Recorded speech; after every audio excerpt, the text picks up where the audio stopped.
সবাইকে নমস্কার জানিয়ে আমি আজ আমার এই চ্যানেলের প্রথম ভিডিও দিয়ে শুরু করছি। প্রথম ভিডিওই গণেশ পুজো নিয়ে, আমার করা গণেশ পুজো নিয়ে। বাড়িতেই ছোট্ট আমার একটু আয়োজন প্রতি বছরই করে থাকি, তাই ভাবলাম এবার চলুন আপনাদের সবার সাথে একটু শেয়ার করা যাক।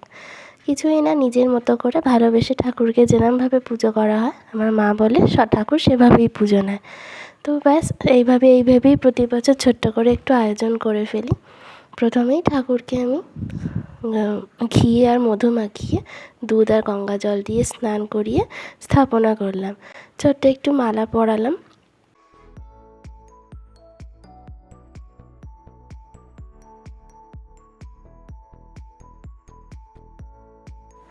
এটি একটি ছোট্ট রূপোর একটি গণেশ ঠাকুর, আর পাশে একটি মাটির গণেশ ঠাকুর। এটি আমি ব্যাঙ্গালোর থেকে এনেছিলাম। এটা আমার অনেক ছোটোবেলাকার ঠাকুর, আমারই এক বন্ধু আমাকে গিফট করেছিল। তো এই ঠাকুরটি আমার কাছে খুবই প্রিয়। এবার চলুন তাহলে আমরা ঠাকুরকে ভোগ দিয়ে নিই। তো ঘরেই আমি অল্প করে কিছু মাওয়া মোদক, কিছু বেসনের মোদক বানিয়েছিলাম, সেইগুলো দিলাম।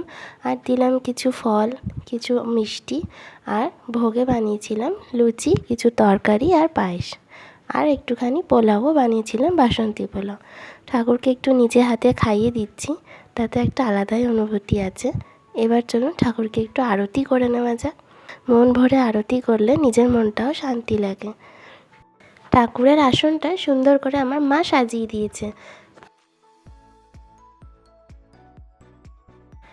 গণেশ পুজো আমার খুবই প্রিয় একটি পুজো।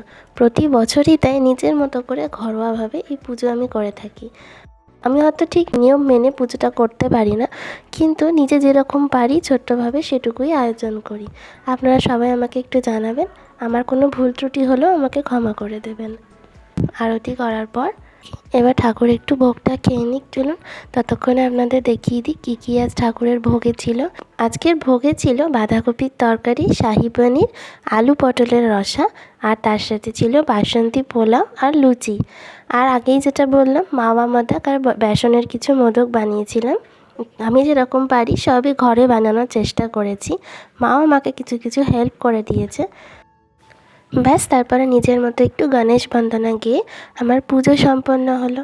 আমার বাড়িতে করাই ছোট্ট আমার গণেশ পুজোর আয়োজন আপনাদের কেমন লাগলো সবাই আমায় একটু কমেন্ট সেকশনে লিখে জানাবেন।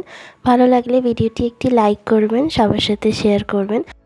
আমার এই নতুন চ্যানেলটি সাবস্ক্রাইব করে সবাইকে আমার পাশে থাকার জন্য একটা ছোট্ট অনুরোধ করব। সবাই খুব ভালো থাকবেন। ও হ্যাঁ, আপনাদের তো বলাই হয়নি আমি এই চ্যানেলে কী কী ভিডিও দেব। এই চ্যানেলে মূলত আমি ছোটো ছোটো এরকম মিনি ব্লগ দেব, কিছু রান্নার ভিডিও দেব। রান্না করতে আমার বড়ই ভালো লাগে, তো কিছু রান্নার রেসিপিও মাঝে মধ্যে শেয়ার করব। আর থাকবে কিছু আনবক্সিং ভিডিও। আশা করব আপনাদের সবার ভিডিওগুলো ভালো লাগবে। আপনারা আমাকে জানাবেন আপনারা কী কী ভিডিও দেখতে চান, আমি অবশ্যই চেষ্টা করব। আজকের মতো তবে আসি, আবার সামনের সপ্তাহে একটা নতুন ভিডিও নিয়ে হাজির হয়ে যাব। সবাই খুব ভালো থাকবেন। নমস্কার।